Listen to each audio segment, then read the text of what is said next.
Welcome to this video. Don't forget to hit the subscribe button below so that you can keep up with all future videos we provide. This is part 5 of a series of videos taken from our webinar held in 2021. The webinar was aimed at adults interested in keeping young people safe while using the internet. This video looks at 2 topics. I briefly talk about addiction to technology, and then I follow on with a detailed discussion on how technology can actually help.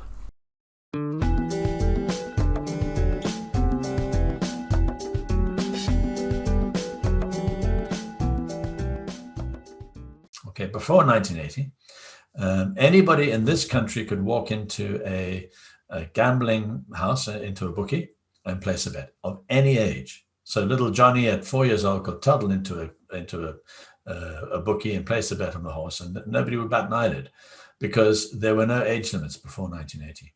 In 1980, the World Health Organization listed gambling as a mental health issue. Gambling addiction as a mental health issue. And from 1980 onwards, there have been laws in place. There have been all sorts of things like that in place. Okay. Well, here's the thing, guys. In 2018, the World Health Organization added gaming and internet addiction to their list of mental health disorders. Okay. And that is good news for all of us, because that means that laws can start to be implemented on the use of this technology. So one of the things that I'm asked all the time is, surely technology itself can help. And I mentioned it very briefly earlier on, okay?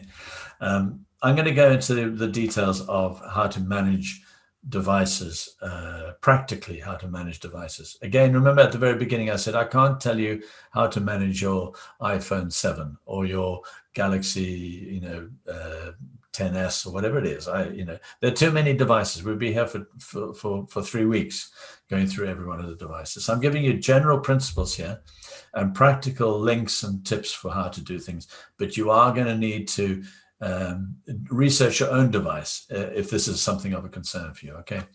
As I said earlier, though, one of the keys is don't give a child a device too soon, okay? And in my personal opinion, do not give a child a device, as an exclusive device. Don't give them a device that they own until they're at least in secondary school, okay? They use devices in the house, but it's a shared device. I met one dad once who said, listen, I let my children use devices, but I'm the only one that has the password.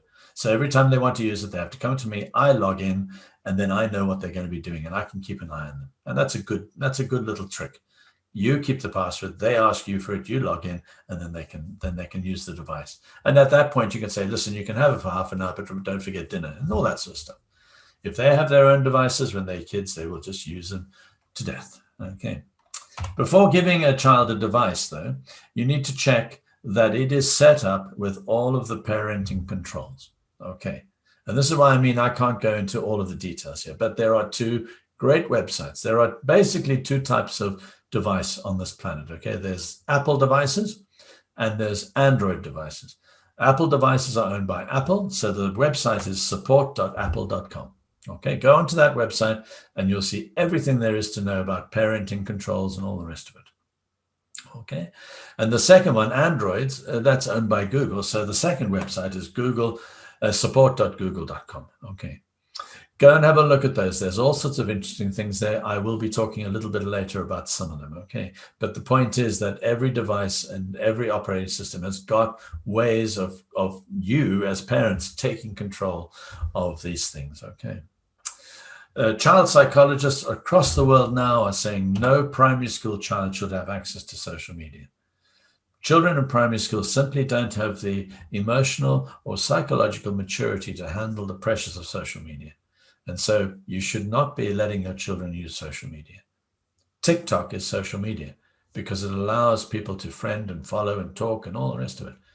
If you're going to let your child use TikTok, then it's the child version of TikTok and under adult supervision at all times.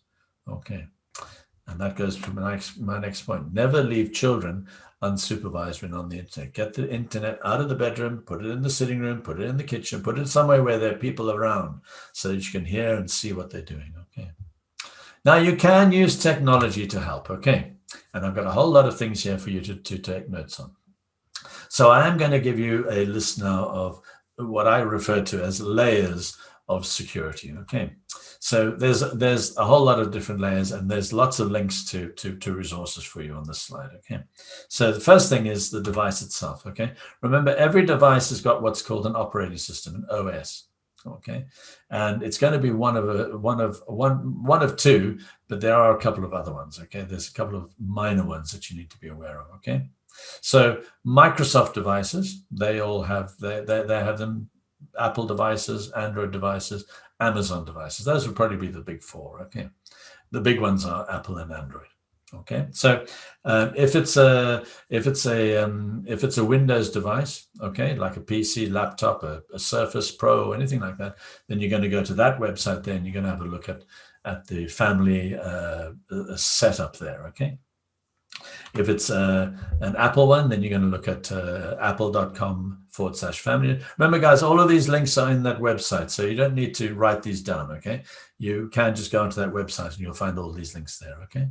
If it's an Amazon device, like an Amazon Fire or one of these ones, okay, then they have a whole lot of information about how to set up family controls on that.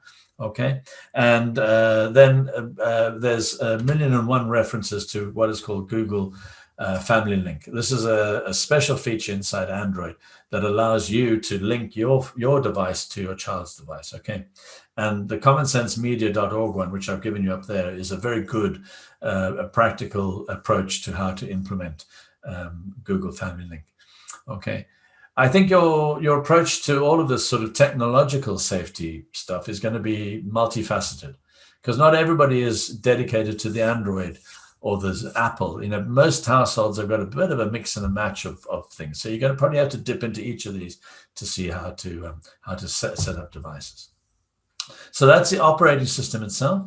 But also remember, you can get apps for devices, and these apps will be cross-platform. In other words, they will work on Apple and Android and Fire, Amazon and all the rest of it. Okay, now there are three that I would recommend. Okay, there's one called Bark. Okay, this is an app that allows you to all of these basically allow you to as a parent to have an app on your phone which then controls an app on your child's phone which controls how they use the phone, okay, or the tablet. Okay, so Bark is one, Custodia is another, and NetNanny is another. Okay, one problem with these apps, guys, is the cost. Generally what they do is they charge you on a per child basis, and so if you've got 4 children, you'll be paying quite a bit of money for an annual subscription. So there is that side of things. There are some free versions, but unfortunately they don't really compare to the paid versions. Okay, bear in mind, guys, that we don't get any money out of recommending these things. Okay, these are just my recommendations to you as a speaker. Okay. You might decide that and particularly if you live in a city environment, you might decide that you want to track your child's location. There are a couple of nice resources for that. There's a thing called Find My Friends, and I've given you a link to the details on that. Okay, and then there's another one called FamiSafe. Okay, and these things are actual pieces of hardware where you can put a clip on your child's school bag, and it's got a little GPS chip in it. And what it does is it then sends the location back to your device. Okay, and some of them even have a little emergency SOS button on them, so for your child to press if they feel that they are in danger or anything like that. Okay, so that's tracking location. There's also, and this I think is the most practical thing, there's your home Wi-Fi router.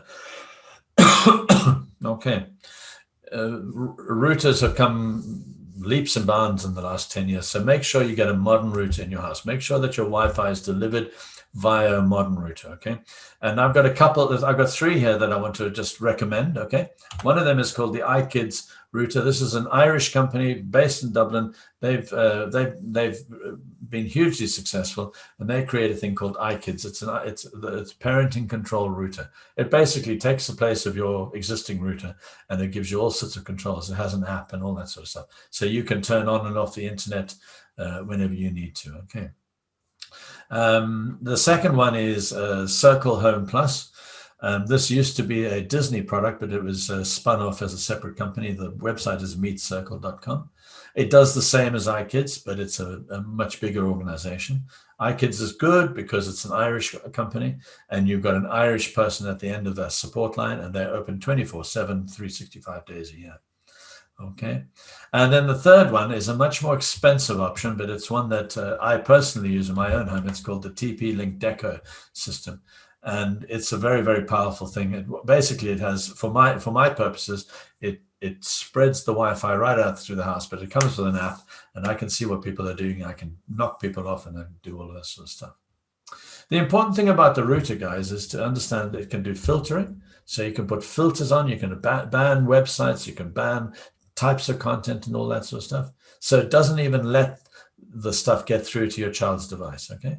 The second thing is you can turn the Wi-Fi on and off according to a schedule. So you could set up a schedule on the device, on your app, on your phone, and you could say, right, I want it to turn on at 7 in the morning, but it all turns off at 9 o'clock. Or you can say, right, for my 9-year-old, I want it to turn on at 7 in the morning and turn off at 9 o'clock. For my 17-year-old, I want it to turn on at 7 in the morning and turn off at 10 o'clock, whatever it is. You can put in multiple schedules per device and all the rest of it. You can have weekend schedules, all of this done directly through the app on your phone connected to your router. It's worth looking at, guys. It's a very, very powerful solution, okay? Apple is now selling itself as the privacy company of the world, okay? They are going hell for leather in monetizing safety and privacy, okay? It's a clever ploy on their part. They're going exactly the opposite of Google. And, you know, they're saying that Google is so unsafe, Android is so unsafe, you need to buy an Apple device, okay?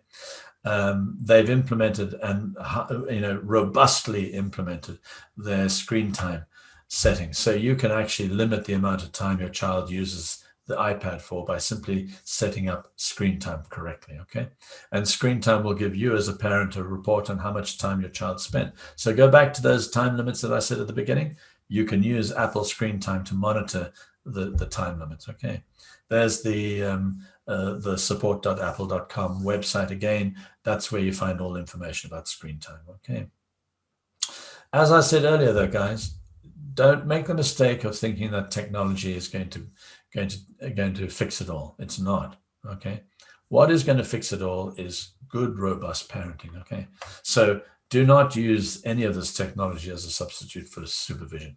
You don't rest on your laurels. If you implement some of these suggestions that I've put in place here, that I put up on the slides here, all well and good, but don't rest on your laurels and think, well, that's me done. I can now sit and watch Netflix videos for the rest of my life. Okay, you can't. You still need to supervise your children. You still need to know what they're doing. You still need to be there for them when mistakes are made. You still need to do your research and all the rest of it, okay? Nobody ever said that parenting was easy, ever. And I think it's got 10 times more difficult now because of the technology. Right, dear follower, that's it. Thanks for watching. We upload new content all the time. If you'd like to stay connected and at the same time help us out, please click on the subscribe button below. Don't forget, if you want to be notified of when we publish new content, click on the notifications icon. Do submit comments. We do read every one of them, and it is your feedback that helps us improve our work.